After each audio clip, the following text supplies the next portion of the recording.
할렐루야. 오늘 말씀의 제목은 나를 자유롭게 하시려고 주신 사랑이라는 제목으로 하나님 말씀 전하겠습니다. 우리는 지금 사순절 기간을 보내고 있습니다. 정말로 모두가 힘들어하는 이때에 예수님이 병자를 고치신 이야기, 그 이야기를 가만히 들여다보려고 합니다. 많은 이야기가 있지만 오늘은 그 한 이야기가 정말로 저 마음을 무겁게 하는 것 같아요. 예수님께서 회당에서 가르치실 때 불쌍한 한 여자를 보십니다. 불쌍한 한 여자를. 그 여자가 어떤 여자냐면 18년 동안 귀신 들려서 꼬부러져 있는 여인입니다. 예수님께서 그 여자를 과감하게 고쳐주십니다.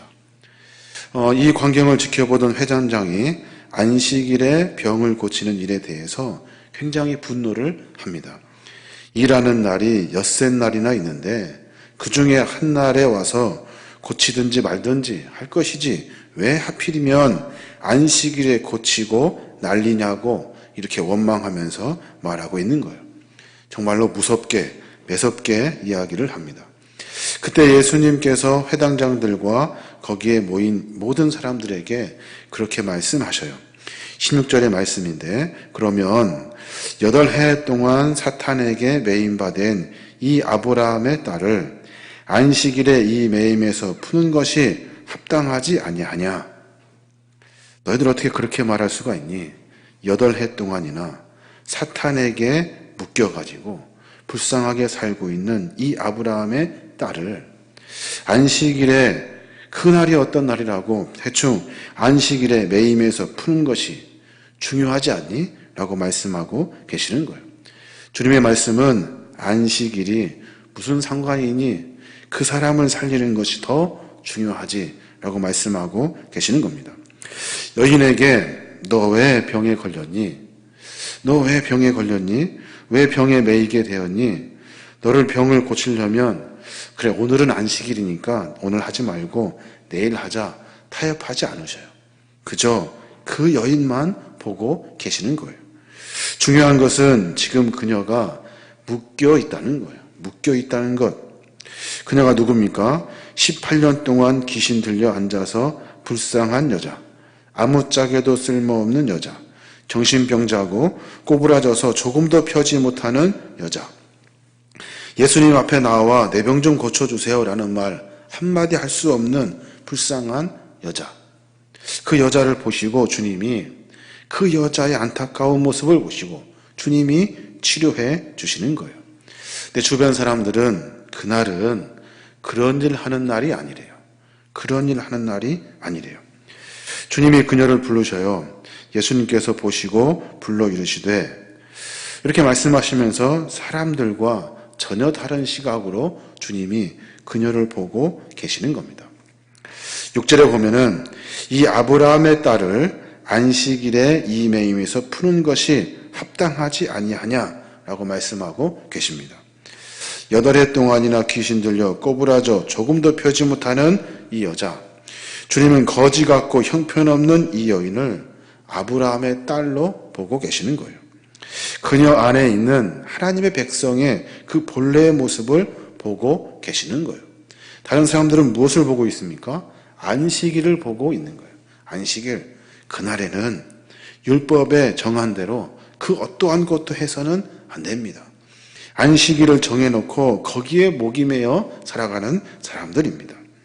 더 나아가 은혜가 더한 그녀의 마음과 삶 가운데 하나님의 귀한 사랑을 깨닫게 하시는 거예요. 그녀의 겉모습과 다른 하나님의 백성의 모습, 그 잠재되어 있는 그녀의 그 귀한 존재를 주님이 보고 계시는 거예요.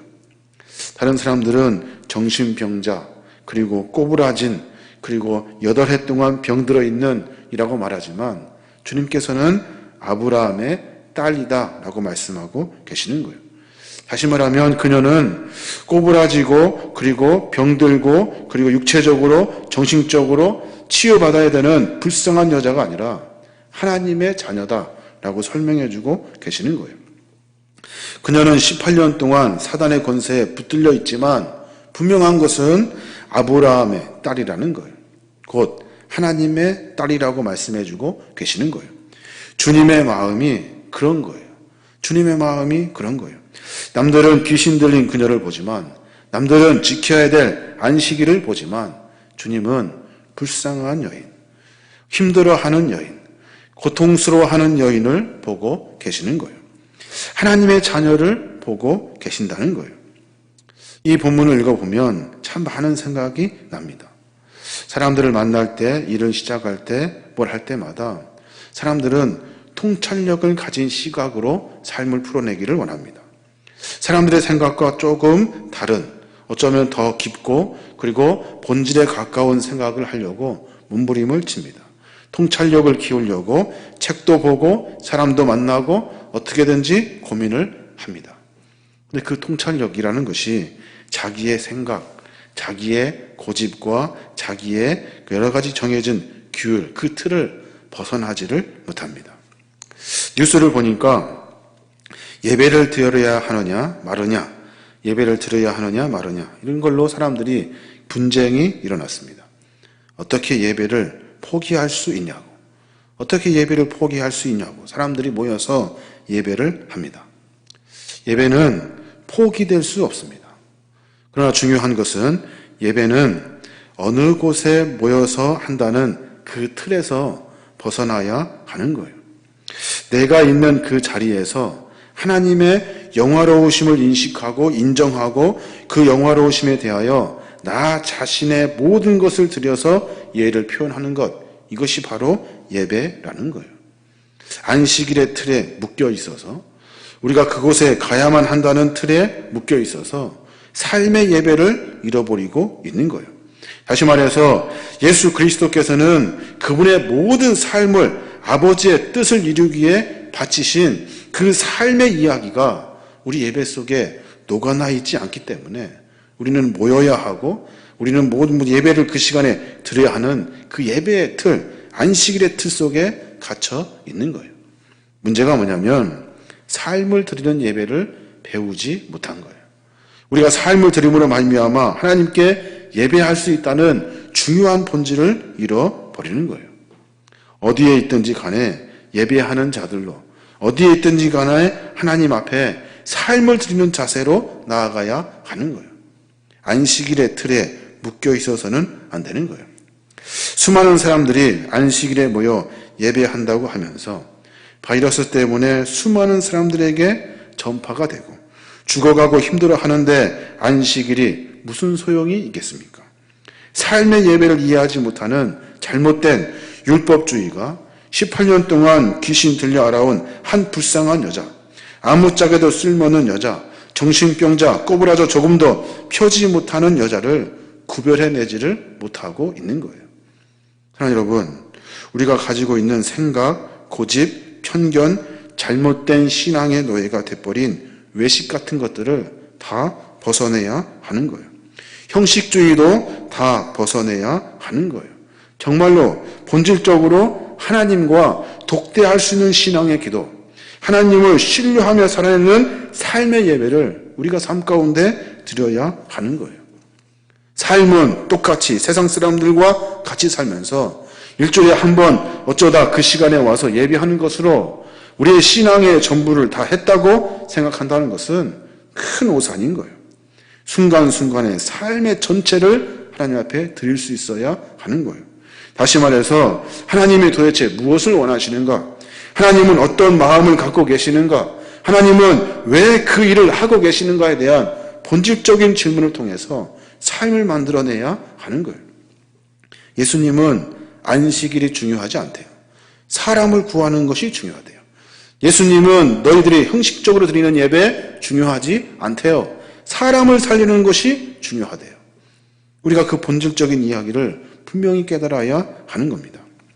그럼 이제 궁금한 것이 생기는데, 어떻게 하면 이 외식과 잘못된 신앙에서 진짜 참 자유인이 될 수 있냐는 거예요. 정말로 하나님이 원하는 신앙, 하나님이 원하는 그리스도인, 하나님의 마음을 통찰할 수 있는 참 자유인, 우리가 무엇을 해도 하나님의 마음과 뜻대로 살 수 있는 참 자유인의 삶을 살 수 있냐는 거예요. 그것은 사도 바울의 답을 통해서 찾아볼 수가 있습니다. 사도 바울은 고린도후서 5장 13절에 그렇게 말해요. 우리가 미쳤어도 하나님을 위한 것이며 정신이 온전하여도 여러분을 위한 것입니다. 14절에 뭐라고 합니까? 그것은 그리스도의 사랑이 우리를 지배하고 있기 때문입니다. 그리스도의 사랑이 우리를 지배하고 있기 때문에 하나님의 사랑을 실천하려고 살아가는 삶의 모습이 우리 안에 있게 되는 거예요. 그리스도의 사랑이 우리를 지배하게 되면, 주님의 사랑을 우리가 받아 살게 되면 우리의 삶은 그 사랑을 갚으려고 하며 그 사랑을 따르려고 하며 그대로 순종하려고 하는 삶을 살게 되어 있다는 거예요. 물어봐야 돼요. 주님의 사랑을 내가 정말로 받고 있는지, 또 주님의 사랑을 내가 깨닫고 삶 가운데 그 사랑을 갚은 은혜의 삶으로 살고 있는지를 우리가 삶 가운데 물어봐야 하는 거예요. 모두가 외쳐댑니다. 분명히 미쳤구나, 말도 안 돼, 그 여인은 미친 여인이야, 무려 18년 동안 그런 여인, 하나님의 자녀라고? 말도 안 돼. 아브라함의 자녀라고? 말이 안 돼. 무슨 변명을 대어도 그 여인이 죽어도 그것 때문에 안식일의 병을 고치는 것, 핑계가 될 수 없다고 이야기하고 있는 거예요. 사람이 막 죽어가는데 우리가 무엇을 지키려고 규칙과 규율을 그 틀 안에서 갇혀 있어서는 안 되는 거예요. 그곳에는 예수님의 마음이 없어요. 그곳에는 하나님의 마음이 없는 거예요. 하나님은 한 영혼을 소중히 여기시고 사랑하시는 분이시기 때문에 불쌍하고 연약하고 힘이 없고 고통 가운데 있는 그들과 함께 계시는 거예요. 그러니까 우리의 삶의 모습을 점검해 봐야 하는 거예요. 틀에 갇힌 율법주의와 형식에 매인 것이 아니라 주님이 관심 갖고 사랑하려고 하시는 것이 어딘지 고민해 봐야 하는 거예요. 모두에게 주님이 안식일이지만 이 상황은 이렇게 설명하지 않으시고 매번 하나님의 사랑을 설명하고 계시는 거예요. 이 매임에서 푸는 것이 합당하지 않니? 안식일이 그렇게 중요하니? 안식일보다 이 여자가 불쌍하지 않니? 안식일보다 코로나 때문에 힘들어하고 아파하는 이들이 보이지 않니? 이상하게 모두가 다 주님의 말씀을 들을 때 부끄러워했대요. 부끄러워.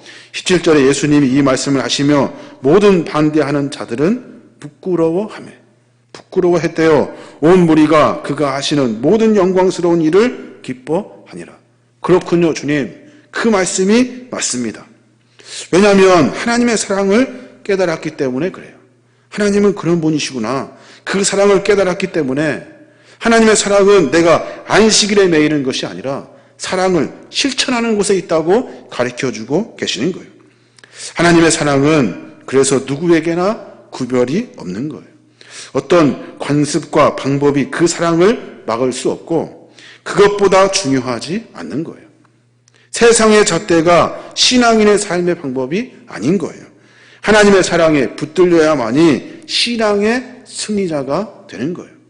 하나님의 사랑을 깨달은 사람, 하나님의 사랑을 실천하려고 하는 사람, 매번 내 뜻이 아니라 하나님의 뜻을 찾으려고 하는 사람, 내 방법, 내가 가지고 내가 지키려고 하는 규칙이 아니라 하나님의 규칙, 하나님이 원하시는 것이 무엇인지 마음을 이해하고 살아가려고 하는 사람들, 이 사람들이 진정한 자유인이 되는 겁니다. 예배를 안 드리면 큰일 나는 줄 알았습니다.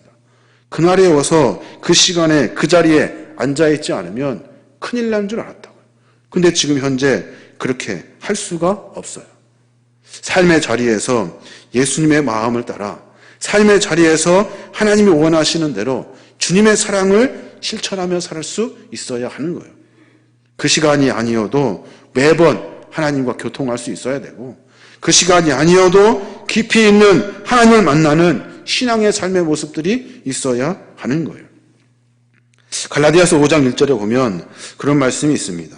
그리스도께서 우리로 자유케 하려고 자유를 주셨으니 그러므로 굳세게 서서 다시는 종의 멍에를 매지 말라.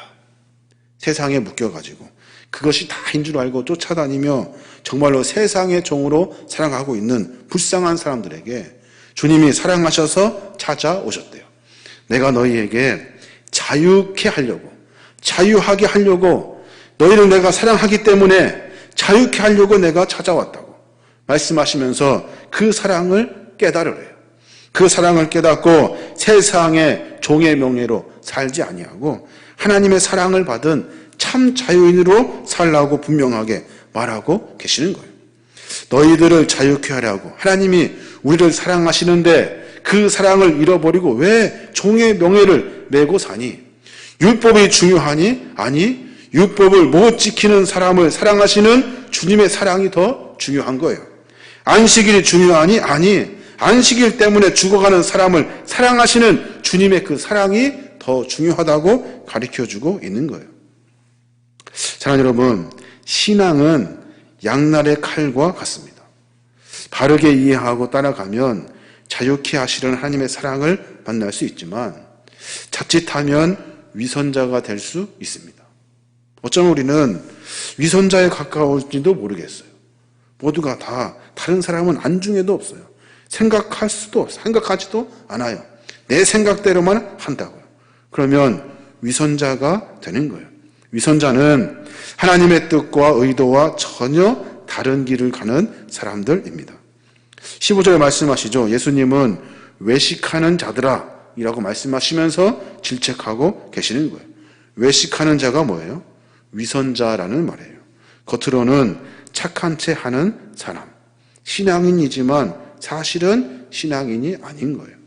신앙인으로 살고 있지만 사실은 그들이 가져야 되는 하나님의 마음을 모르는 거예요. 신앙이 깊은 채 하는 사람을 가리켜서 위선자라고 하는 겁니다. 신앙의 형식에 안주하니 하나님의 사랑을 이해하지를 못해요. 온 백성을 사랑하신 하나님의 사랑, 신앙의 본질에 들어가지 못하면 어쩔 수 없이 위선자가 될 수밖에 없는 거예요. 내 신앙으로 바라보고 있는 것들이 하나님이 원하시는 신앙이 아닐 수 있다고 말씀드리고 있는 겁니다. 내가 고집하고 있는 것들이 하나님의 마음이 아닐 수 있다고 말씀드리는 겁니다. 우리가 하나님이 원하시는 귀한 마음, 하나님의 사랑의 마음을 가지고 삶을 살아야 하는 겁니다. 그러니 이렇게 질문해야 되는 거예요. 나 자신을 향하여 나는 위선이 아닌 올바른 신앙의 길을 가고 있는가? 나는 위선이 아닌 올바른 신앙의 길을 가고 있는가? 그 삶을 계속해서 반복적으로 고쳐내야 하는 거예요. 어디에 가서 무엇을 하든지 간에 하나님의 사람으로 빛과 소금의 역할을 감당하며 사는 거예요. 무슨 일을 하든지 간에 세상의 방법이 아니라 하나님의 사랑의 방법으로 삶을 살아내는 사람들. 무슨 일을 하든지 간에 형식에 매이지 않고 참 자유, 하나님이 원하시는 것을 쫓아다니는 사람들. 그러한 삶을 살아야 하는 겁니다. 우리가 삶 가운데 이렇게 기도했으면 좋겠습니다. 주님이 나를 사랑하시는 귀한 사랑을 발견하게 해 주십시오. 나를 사랑하시는 그 사랑을 발견하게 해 주십시오. 그 사랑으로 말미암아 세대가 신앙 안에 살아가는 위선이 아니라 그 사랑을 실천할 수 있도록 주님이 원하시는 주님의 마음과 생각에 집중할 수 있도록 내 생각과 내 고집이 인생이 아니라 하나님이 원하시는 그 삶의 이야기들이 우리의 삶의 고백이 될 수 있도록 하나님 나에게 세상의 방법의 방향이 아니라 하나님의 사랑의 방법으로 바라볼 수 있는 영안을 좀 열어주시라고 이렇게 기도할 수 있어야 하는 겁니다. 사랑하는 여러분, 어려운 때를 지내고 있습니다. 또 정말로 듣도 보지 못한 때를 지내고 있습니다. 경험해보진 신앙의 시험들이 너무나도 많습니다. 사랑하는 여러분, 모이는 것이 중요한 것이 아니라 흩어져서 사는 것이 더 중요하다고 가르쳐주는 시대를 우리가 지금 살고 있는 거예요. 삶의 가치는 하나님의 말씀과 하나님의 마음을 본받아 삶을, 그러니까 이웃을 돌보며 섬기는 것, 이것이 바로 하나님의 마음이라는 거예요. 그 마음이 있을 때 복음이라는 것이 하나님을 믿는 그 마음이 전달된 사람들의 사역을 통해서 복음이 전파되게 되고 하나님의 나라가 확장되게 되는 겁니다. 우리가 삶을 다시 한번 점검하고 우리가 혹 위선자로 아니면 세상의 방법으로 살았던 내 고집과 내 아집, 그 모든 것들을 다 정리해서 하나님의 마음, 하나님이라면 어떠셨을까? 주님이시라면 어떠셨을까를 다시 고민하고 다시 삶을 살아내시는, 그래서 이 어려운 시기를, 이 이상한 신기한 이 시기를 정말로 신앙의 본질을 찾아내는 시간으로 삼으시는 거룩한 믿음의 종들 되시길 주님의 이름으로 축원합니다. 아멘. 기도하겠습니다. 하나님 감사합니다. 부족한 저희들을 사랑하여 주시고 주의 귀한 사랑을 깨닫게 하심에 감사를 드립니다. 흩어져 있는 이때에 더 깊이 주님을 만나게 하여 주시옵시며 흩어져 살아가는 순간순간의 삶을 통해서 이웃에게 그리스도의 사랑을 전파할 줄 아는 거룩한 믿음의 종들 되게 하여 주시옵소서. 위선자가 되지 않게 하여 주시옵시며 참 신앙인이 되게 하여 주시옵시며 주님의 사랑으로 말미암아 삶을 살아냄으로 말미암아 참 자유의 삶을 살아갈 수 있도록 우리 아버지 인도하여 주시옵소서. 믿고 감사드리며 예수님의 이름으로 기도하옵나이다. 아멘.